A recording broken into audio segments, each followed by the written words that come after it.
Civil War, Alex Garland's ambitious new thriller, hinges on an irresistible premise. What if the United States really did devolve into a second civil war?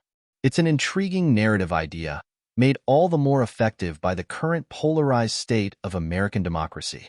When it feels like every news broadcast is filled with imagery of protests and insurrections, there's something resonant and devastatingly timely about Garland's vision of American conflict. The result is a brutal piece of speculative fiction that highlights the ugliness of war, even if it never quite lives up to its provocative premise. Set in a not-too-far future, Civil War finds the country already embroiled in battle. An unnamed president, Nick Offerman, is holed up in the White House, facing secessionist troops referred to as the Western Forces, an unexpected alliance between Texas and California. Florida has also seceded, and in typical Florida fashion, they're sort of doing their own thing. Chronicling the carnage is celebrated war photographer Kirsten Dunst, who built her career snapping photos of the war front overseas. Her name, of course, is a nod to legendary war photographer Lee Miller, who covered World War II for Vogue. Now, she's come home, using her camera to capture apocalyptic images of American-on-American violence.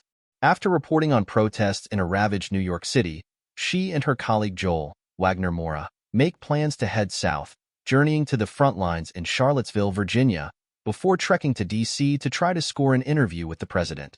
It's a dangerous mission, especially when the current administration has a history of executing journalists on the South Lawn. They're joined by aging old-timer Sammy, Stephen McKinley Henderson, perfect as always, who works for what's left of the New York Times, and aspiring 23-year-old photojournalist Jesse Kelly Spaney, who hopes to follow in Lee's footsteps. Together, this odd quartet sets out on an uncomfortable road trip, dodging bullets and weaving through backroads as they document a burning America. As a war movie, Civil War is well made, dropping audiences into the shock and terror of American slaughter. Garland sprinkles every battlefield with jarring touches, whether it's a crashed helicopter in a J.C. Penney parking lot or a refugee camp set up in a high school football stadium. Lit by rockets' red glare, the battle scenes are unsettling, violent, and loud, punctuated by brief moments of silence as we hear the click of Lee and Jesse's cameras. It's also an effective journalism movie, exploring what exactly drives these writers and photographers to risk life and limb.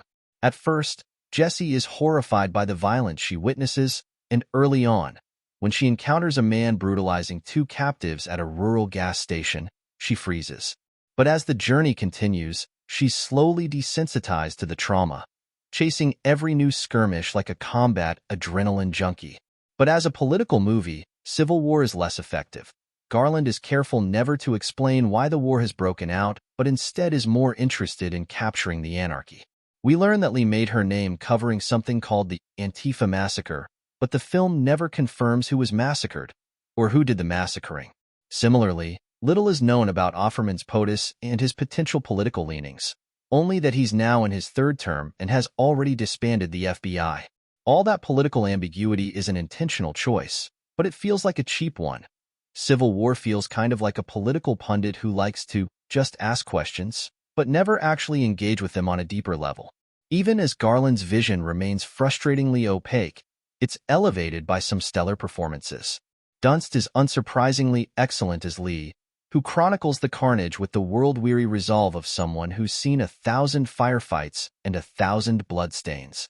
Still, Dunst finds flickers of kindness and humanity under Lee's battle-hardened exterior, especially when interacting with her fellow Sofia Coppola muse Spaney.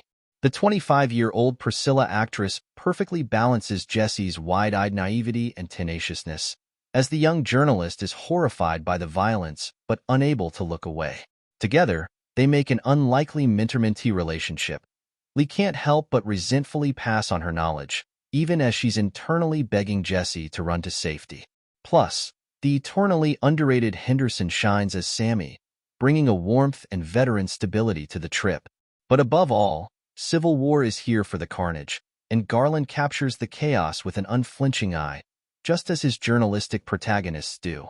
The violence is brutal, whether that's a tense sniper battle on a country backroad or an explosive final assault in the streets of D.C. War is hell, the film reminds us over and over again. But what happens when hell comes home? Grade: C+.